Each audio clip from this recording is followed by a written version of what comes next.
નમસ્કાર મિત્રો, ફરી વખત તમારા માટે એક નવી જ યોજના લઈને આવી રહ્યા છીએ, જેનું નામ છે લગ્ન પછી મેળવો 12,000 રૂપિયાની સહાય। તો આનું ફોર્મ છે એ ક્યાં ભરવું એ માહિતી આ વિડીયોમાં આપવામાં આવશે। તો ઘણા મિત્રો એવા છે કે આ યોજનાનો લાભ છે એ લગ્ન થઈ ગયા પછી મેળવતા નથી, તો તમારે લાભ મેળવવો હોય તો આ વિડીયો સંપૂર્ણ આખો જોવો।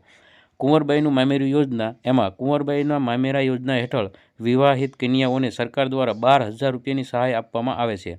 આ યોજના હેઠળ સરકાર દ્વારા ગરીબ પરિવારની દીકરીઓને લગ્ન પછી તેમના ખાતામાં પૈસા જમા કરવામાં આવે છે, જેમાં આર્થિક રીતે નબળા પરિવારને દીકરીઓને સહાય આપવામાં આવે છે। આ યોજનાનો હેતુ શું છે? તો કે અનુસૂચિત જાતિની પુખ્ત વયની બે કન્યાના લગ્ન પ્રસંગે કુંવરબાઈના મામેરાની યોજના હેઠળ તારીખ 1/4/2021 પછી લગ્ન કરનાર કન્યાને સુધારેલા દર મુજબ ₹12,000ની સહાય ચૂકવવામાં આવશે, જ્યારે આ તારીખ પહેલાં લગ્ન કરનાર કન્યાને જૂના દર મુજબ 10,000ની સહાય ચૂકવવામાં આવશે। ત્યારબાદ જોઈએ કે નિયમો અને શરતો શું છે આ યોજના માટે।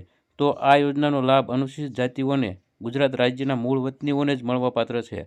આ યોજનામાં વાર્ષિક આવક મર્યાદા 6 લાખ રૂપિયા છે। કુટુંબની બે પુખ્ત વયની કન્યાના લગ્ન પ્રસંગ સુધી આ યોજના હેઠળ મળવાપાત્ર સહાય થાય છે।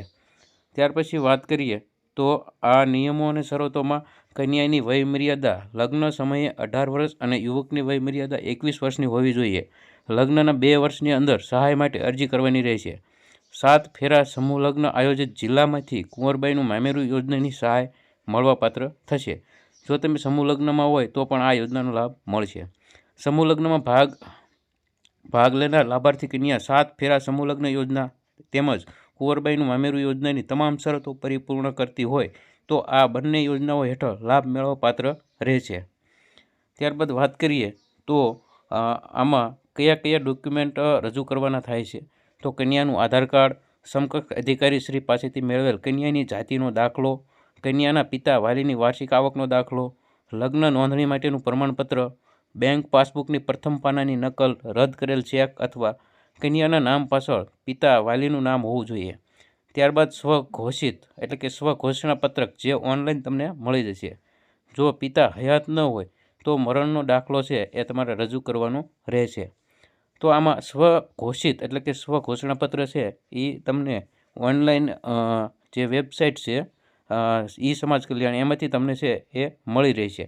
તો આ પણ તમારે એક રજૂ કરવાનું રહેશે। તો આ યોજનામાં તમારે ફોર્મ ભરવું હોય તો તમારે CSC સેન્ટર અથવા તો કોઈ પણ ઓનલાઈનની કામગીરી કરતું હોય અથવા તો VC મારફતે છે એ તમે આનું ફોર્મ છે એ તમે ભરી શકો છો, અથવા તો તમને જાતે જે ઓનલાઈન આવડતું હોય તો તમે ઈ સમાજ કલ્યાણની વેબસાઇટ ઉપર જઈ અને તમે ID પાસવર્ડ બનાવી અને તમે છે આનું ફોર્મ છે એ તમે ભરી શકો છો। તો આવા જ અવનવા વિડીયો જોવા માટે અમારી ચેનલ ખેડૂત સહાયક ચેનલને લાઇક, શેર અને સબસ્ક્રાઈબ કરવાનું ભૂલતા નહીં। આભાર મિત્રો।